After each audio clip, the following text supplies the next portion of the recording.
Kwa maana mashetani kwa wamekuja hapo mchungaji tumekuja tuombe. Wale ambao wana shida. Wale ambao hawana pesa.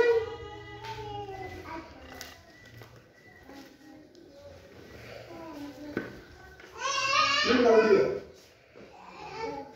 Mimi nataka nikushauri. Sijui mwenyewe. Na usikafikiri mchungaji na huyu. Kwani mimi nikikuhurumia nitakusaidia nini? Si bora kuhurumia Mungu.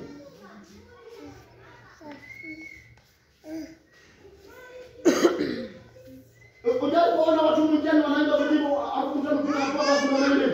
Washairi sifa. Umechoka. Wote wenye mapepo ninawafahamu wanaimba mote barabarani mote njiani wakifikiria kwa kumwimbia Mungu. Hatuanzi kwa kumwimbia Mungu. Tunaanza kwa kuishi sawa sawa na njia za Mungu. Tunaanza kwa kuwa watakatifu. Tunaanza kwa kufanya mapenzi ya Mungu. Hatuanzi kufanya kazi za Mungu wakati tunafanya mapenzi ya Mungu. Haya ndio mafundisho ya uzima. Waliorekodi wakawaonyesha na wenzao, wakawafundisha na wengine. Kama umeandika, kayasoma.